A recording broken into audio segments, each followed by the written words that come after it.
Friends, welcome to my YouTube channel.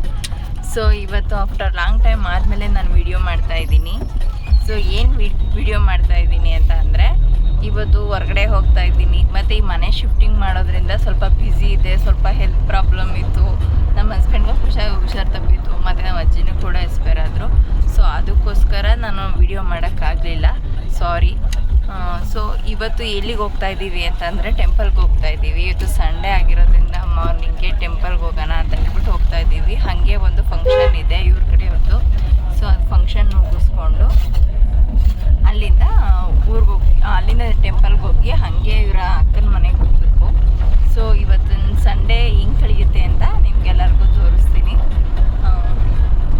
After long time ಆದಮೇಲೆ ನೀವು ವಿಡಿಯೋದಲ್ಲಿ ಕಾಣಿಸ್ಕೊತಾ ಇದ್ದೀರಾ. ನಾವು ಹೋಗ್ಬೇಕಾದ್ರೆ ತುಂಬ ಮಳೆ ಇತ್ತು. ಸೊ ನಿಧಾನಕ್ಕೆ ಡ್ರೈವ್ ಮಾಡ್ಕೊಂಡು ಹೋಗ್ತಾಯಿದ್ರು ನನ್ನ ಹಸ್ಬೆಂಡು. ವೆದರ್ ಮಾತ್ರ ತುಂಬ ಚೆನ್ನಾಗಿತ್ತು. ನಾವು ಹೈವೇ ರೋಡಲ್ಲಿ ಹೋಗಲಿಲ್ಲ, ಸಾಗರಕಟ್ಟೆ ಮೇಲೆ ಹೋಗಿದ್ದು. ಸಾಗರಕಟ್ಟೆ ಕೆಲವ್ರಿಗೆ ಗೊತ್ತಿರುತ್ತೆ, ಕೆಲವ್ರಿಗೆ ಗೊತ್ತಿರಲ್ಲ. ಹೈವೇಲಿ ಹೋಗ್ಬೇಕಾದ್ರೆ ಟ್ರಾಫಿಕ್ ಜಾಮ್ ಇರುತ್ತೆ, ಮತ್ತು ಕಾರು ಬಸ್ಸು ಎಲ್ಲ ತುಂಬ ಜಾಸ್ತಿನೇ ಇರುತ್ತೆ. ಬಟ್ ಇಲ್ಲಿ ಆ ಥರ ಯಾವುದೇ ಥರ ಟ್ರಾಫಿಕ್ ಜಾಮ್ ಇರಲ್ಲ, ಯಾವುದೇ ಥರ ಆಕ್ಸಿಡೆಂಟ್ ಆಗಿರಲ್ಲ. ಸೊ ಫ್ರೀಯಾಗಿ ಎಂಜಾಯ್ ಮಾಡ್ಕೊಂಡು ಹೋಗ್ಬೋದು. ಇಲ್ಲಿ ಕೆಲವರು ಪಾರ್ಟಿನೂ ಮಾಡ್ತಾರೆ. ಫೋಟೋಶೂಟ್ ಮಾತ್ರ ತುಂಬ ಚೆನ್ನಾಗಿದೆ ಈ ಪ್ಲೇಸು. ಮಧ್ಯ ಸೇತುವೆ, ಆ ಕಡೆ ರೈಲ್ವೆ ಬ್ರಿಡ್ಜು, ಕೆಳಗಡೆ ಬ್ಯಾಕ್ ವಾಟರ್ ನೀರು ಹರಿಯುತ್ತಲ್ಲ ಮೀನಾಕ್ಷಿಪುರಕ್ಕೆ ಹೋದಾಗ, ಸೇಮ್ ವಾಟರ್ ಇಲ್ಲಿಂದನೇ ಹರ್ಕೊಂಡು ಹೋಗೋದು. ಸೊ ಫೋಟೋಶೂಟ್ಗೂ ಚೆನ್ನಾಗಿದೆ. ಇಲ್ಲಿ ಇನ್ನೊಂದು ಅಂತ ಹೇಳಿದ್ರೆ, ನಾನ್ ವೆಜ್ ತಿನ್ನೋರಿಗೆ ಇಲ್ಲೇ ಫ್ರೆಶ್ ಆಗಿ ಹಿಡಿದು ಮೀನು ಇಲ್ಲೇ ಬೇಯಿಸಿ ಕೊಡ್ತಾರೆ. ಸಂಡೇ ಸ್ಯಾಟರ್ಡೆ ತುಂಬ ಕ್ರೌಡು ಕೂಡ ಇರುತ್ತೆ. ಇವತ್ತು ಈವ್ನಿಂಗ್ ಆದಮೇಲೆ ಬರಬೇಕಾದ್ರೆ ವೀಡಿಯೋ ಮಾಡ್ತೀನಿ ನೋಡಿ. ಇದು ನಮ್ಮ ಮನೆ ಸೆಲ್ಫಿ ಹಾಕಿತ್ತಲ್ಲ, ಅದ್ರ ಮರಿದು ಒಂದು ಫ್ರೆಂಡ್ಗೆ ಕೊಟ್ಟಿದ್ರು, ಎಷ್ಟು ಉದ್ದ ಆಗ್ಬಿಟ್ಟವನೇ. ಸೊ ಅಣ್ಣನ ಪಿಕ್ ಮಾಡಿಕೊಂಡು ನಾವು ಟೆಂಪಲ್ಗೆ ಹೋಗ್ತಾ ಇದ್ದೀವಿ. ಸೀಮಂತ ಫಂಕ್ಷನ್ನ ಅಟೆಂಡ್ ಮಾಡೋಕ್ಕಾಗಲಿಲ್ಲ, ಯಾಕೆಂದರೆ ಟೆಂಪಲ್ ಕ್ಲೋಸ್ ಆಗಿಬಿಡುತ್ತೆ ಅನ್ನೋಕ್ಕೆ ಬೇಗನೆ ಹೊರಟ್ವಿ ನಾವು. ಸೊ ಮಳೆನೂ ಕೂಡ ಬರ್ತಿತ್ತಲ್ಲ ನೋಡಿ, ಹೊಳೆ ಎಷ್ಟೊಂದು ತುಂಬೋಗಿದೆ. ಇದೇ ಟೆಂಪಲ್ಗೆ ಹೋಗ್ತಾ ಇರೋದು ನಾವು. ಕುಕ್ಕೆ ಸುಬ್ರಹ್ಮಣ್ಯದಲ್ಲಿ ಏನು ಟೆಂಪಲ್ ಇದೆ, ಇದು ನಾಗರ ದೋಷ, ನಾಗರದ್ದು ಏನಾದರೂ ಇದ್ದರೆ ಇಲ್ಲಿ ಪರಿಹಾರ ಆಗುತ್ತೆ. ಸೊ ಅಲ್ಲಿಗೆ ಹೋಗೋಕ್ಕಾಗಲ್ಲ, ತುಂಬ ದೂರ ಅಂತ ಹೇಳಿದವರು ರಾಮನಾಥ್ಪುರಕ್ಕೆ ಹೋಗಿ ಪೂಜೆ ಮಾಡಿಸ್ಬೋದು. ನಾವು ಕೂಡ ಇಲ್ಲೇ ಪೂಜೆ ಮಾಡಿಸಿದ್ದು. ಸೇಮ್ ಮಂತ್ರಾಲಯ ಫೀಲೇ ಕೊಡ್ತು ನಮಗೆ. ಪೂಜೆ ಎಲ್ಲ ಮುಗಿಸ್ಕೊಂಡು ಅಲ್ಲಿಂದ ಇನ್ನೊಂದು ಟೆಂಪಲ್ ಇದೆ ಅಂತ ಹೇಳ್ದ ನಮ್ಮ ಬ್ರದರು. ಸೊ ಅವನು ತುಂಬ ಸಲ ಬರ್ತಿದ್ದಾನೆ. ನಾನು ಮತ್ತು ನನ್ನ ಹಸ್ಬೆಂಡ್ ಫಸ್ಟ್ ಟೈಮ್ ಬಂದಿರೋದು ಈ ಟೆಂಪಲ್ಗೆ. ಸೊ ತುಂಬ ಏನು ರಶ್ ಇರಲಿಲ್ಲ, ದರ್ಶನ ಬೇಗನೆ ಆಯಿತು. ಅಲ್ಲಿಂದ ಮುಗಿಸ್ಕೊಂಡು ಇನ್ನೊಂದು ಟೆಂಪಲ್ಗೆ ನಮ್ಮ ಬ್ರದರ್ ಕರ್ಕೊಂಡೋದ. ಅಲ್ಲಿ ಸೇಮ್ ಶೃಂಗೇರಿಯಲ್ಲಿ ಏನು ಮೀನುಗಳು ನೋಡ್ತೀವೋ ಸೇಮ್ ಇಲ್ಲೂ ಅದನ್ನು ನೋಡ್ಬೋದು. ಕಡಲೆಕಾಯಿ ಮತ್ತು ಸೊ ಇದೇ ಇನ್ನೊಂದು ಟೆಂಪಲ್ಲು. ಇಲ್ಲಿ ಮೀನಿಗೆ ಫುಡ್ ಹಾಕೋಕ್ಕೆ ಪಾಪ್ಕಾರ್ನ್ ಮತ್ತು ಕಡಲೆಕಾಯಿ ತೊಗೊಂಡ್ರು ನನ್ನ ಹಸ್ಬೆಂಡು. ನಮ್ಮ ಅಣ್ಣ ಅಂದ ಏನು ಬೇಕಾದರೂ ಹಾಕು ಇಲ್ಲಿ ತಿನ್ನುತ್ತೆ ಅಂತ. ಇಲ್ಲಿ ಮೀನು ಮಾತ್ರ ಹಿಡಿಯೋಂಗಿಲ್ಲ, ಸೇಮ್ ಶೃಂಗೇರಿಯಲ್ಲಿ ಹೆಂಗಿದೆಯೋ ಸೇಮ್ ಹಂಗೇ. ಸೊ ಹಾಕ್ತಾಯಿದ್ರೆ ಮೇಲ್ಮೇಲೆ ಬರ್ತಾಯಿತ್ತು. ತುಂಬ ಮಳೆನೂ ಕೂಡ ಬರ್ತಾಯಿತ್ತು, ಆದ್ರೂ ಹಾಕಿ ಅದನ್ನು ಎಂಜಾಯ್ ಮಾಡಿದೆ. ತುಂಬ ಚೆನ್ನಾಗಿತ್ತು. ಕೆಲವ್ರಿಗೆ ಗೊತ್ತಿಲ್ಲ ಅಂತ ಹೇಳಿದ್ರೆ ರಾಮನಾಥ್ಪುರಕ್ಕೆ ಹೋಗೋರು ಅಲ್ಲಿಗೂ ಹೋಗಿ ಚೆನ್ನಾಗಿರುತ್ತೆ. ಸೊ ಅಲ್ಲಿಂದ ಇನ್ನೂ ಮಳೆ ತುಂಬ ಜೋರೇ ಆಯಿತು. ಸೊ ಬೇಗನೆ ಹೊರಟ್ವಿ, ಯಾಕೆಂದರೆ ಅಕ್ಕ ಅವ್ರ ಹೋಗಬೇಕಿತ್ತಲ್ಲ ಅದಕ್ಕೆ. ಸೊ ಅಕ್ಕ ಅವ್ರವರು ಅಂತೂ ಇಂತೂ ಬಂತು.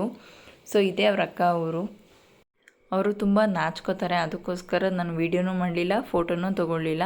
ಅಲ್ಲಿ ಊಟ ಮುಗಿಸ್ಕೊಂಡು ನಾವು ಹೋಗಿದ್ದೆ ಚುಂಚನಕಟ್ಟೆಗೆ. ಚುಂಚನಕಟ್ಟೆ ಕೆಲವ್ರಿಗೆ ಗೊತ್ತಿರುತ್ತೆ, ಕೆಲವ್ರಿಗೆ ಗೊತ್ತಿರಲ್ಲ. ನಾನು ಟೆಂಪಲ್ಗೆ ತುಂಬ ಸಲ ವಿಸಿಟ್ ಮಾಡಿದ್ದೀನಿ, ಬಟ್ ಈ ಪ್ಲೇಸ್ ನಾನು ನೋಡಿರಲಿಲ್ಲ. ನಮ್ಮ ಅಣ್ಣನೇ ಇಲ್ಲೊಂದಿದೆ ಬಾ ಕರ್ಕೊಂಡು ಹೋಗ್ತೀನಿ ಅಂತ ಅಂದ್ಬಿಟ್ಟು ಕರ್ಕೊಂಡೋದ. ತುಂಬ ಚೆನ್ನಾಗಿತ್ತು, ಬಟ್ ಮಳೆನೂ ತುಂಬ ಬರ್ತಾಯಿತ್ತು. ಬಟ್ ಹೋಗ್ಬೇಕಾದ್ರೆ ಕೇರ್ಫುಲ್ಲಾಗಿ ಹೋಗ್ಬೇಕು, ಯಾಕೆಂದರೆ ಅಲ್ಲಿ ಪಾಚಿ ಇದೆ, ಜಾರಿದ್ರೆ ಮಾತ್ರ ನಿಜವಾಗ್ಲೂ ಸಾವೇ ಗತಿ. ಏನು ಚುಂಚನಕಟ್ಟೆಲಿ ನೀರು ನೋಡಿದ್ವಲ್ಲ, ಅದೇ ನೀರು ಇಲ್ಲಿಗೂ ಕೂಡ ಹರ್ಕೊಂಡು ಬರೋದು ಅಂತ ಕೆಲವ್ರು ಹೇಳ್ತಾಯಿದ್ರು. ಸೊ ಇಲ್ಲಿ 4-5 ಟೆಂಪಲ್ ಇದೆ, ಬಟ್ ಯಾವುದಕ್ಕೂ ಕೂಡ ಪೂಜೆ ಆಗಿರಲಿಲ್ಲ. ಸುಮಾರು ಜನ ಅಲ್ಲಿ ಪಾತ್ರೆನೂ ತೊಳಿತಾಯಿದ್ರು, ಬಟ್ಟೆನೂ ಒಗಿತಾಯಿದ್ರು. ಬಟ್ ತುಂಬ ಚೆನ್ನಾಗಿದೆ ವೆದರು, ನೋಡೋಕ್ಕೆ ಪೀಸ್ಫುಲ್ಲಾಗಿದೆ ಅಂತಲೇ ಹೇಳ್ಬೋದು. ಸಂಡೇ ಒಳ್ಳೆ ವ್ಯೂಸ್ನ ನೋಡಿದ್ನಲ್ಲ ಅಂತ ಖುಷಿನೂ ಕೂಡ ಆಯಿತು. ಸೊ ಅಲ್ಲಿಂದ ಮುಗಿಸ್ಕೊಂಡು ನಾವು ಸಾಗರಕಟ್ಟೆ ಮೇಲೆ ವಾಪಸ್ ಬಂದ್ವಿ. ಸೊ ಮಾರ್ನಿಂಗ್ ಹೋಗ್ಬೇಕಾದ್ರೆ ಅಷ್ಟೊಂದು ವೆಹಿಕಲ್ಸ್ನ ನೋಡಿರಲಿಲ್ಲ. ನೋಡಿ ಈವ್ನಿಂಗ್ ಎಷ್ಟೊಂದು ವೆಹಿಕಲ್ಸ್ ನಿಂತಿದೆ ಅಂದರೆ, ತುಂಬ ಜನ ಪಾರ್ಟಿ ಮಾಡೋಕ್ಕೆ ಸ್ಯಾಟರ್ಡೆ ಸಂಡೇಲಿ ಬರ್ತಾರೆ. ವೆಹಿಕಲ್ಸ್ ನೋಡ್ತಾ ಇದ್ದರೆ ಗೊತ್ತಾಗುತ್ತೆ ಅನಿಸುತ್ತೆ ನಿಮಗೂ. ಸೊ ವೆದರ್ ಮಾತ್ರ ತುಂಬ ಚೆನ್ನಾಗಿತ್ತು. ಹೋಗ್ಬೇಕಾದ್ರೂ ತುಂಬಾ ಮಳೆ ಇತ್ತು. ಸೇಮ್ ಮಡಿಕೇರಿ ಫೀಲೇ ಆಗ್ತಾಯಿತ್ತು ನಮಗೆ. ಸ್ವಲ್ಪ ಸ್ಲೋವಾಗೇ ಹೋಗ್ತಾ ಇದ್ವಿ, ಯಾಕೆ ಅಂತಂದರೆ ತುಂಬ ಮಳೆ ಬರ್ತಿತ್ತಲ್ಲ ಅದಕ್ಕೋಸ್ಕರ. ಆ ಕಡೆ ರೈಲ್ವೆ ಬ್ರಿಡ್ಜು, ಮಧ್ಯದಲ್ಲಿ ಸೇತುವೆ, ಸೇಮ್ ಬ್ಯಾಕ್ ವಾಟರಲ್ಲಿ ಏನು ಹರಿಯುತ್ತಲ್ಲ ನೀರು, ಅದೇ ನೀರು ಇಲ್ಲೂ ಕೂಡ ಹರಿಯೋದು. ಇಲ್ಲಿಂದನೇ ಅಲ್ಲಿ ಹೋಗೋದು ಅಂತ ಹೇಳ್ತಾಯಿದ್ರು ಕೆಲವರು. ಸೊ ಇಲ್ಲಿ ಹೋದರೆ ಯಾವುದೇ ಥರ ಟ್ರಾಫಿಕ್ ಜಾಮ್ ಇರಲ್ಲ, ಮತ್ತು ಆಕ್ಸಿಡೆಂಟ್ನ ನೀವು ತುಂಬ ಸಲ ನೋಡೋದು ಇಲ್ಲ.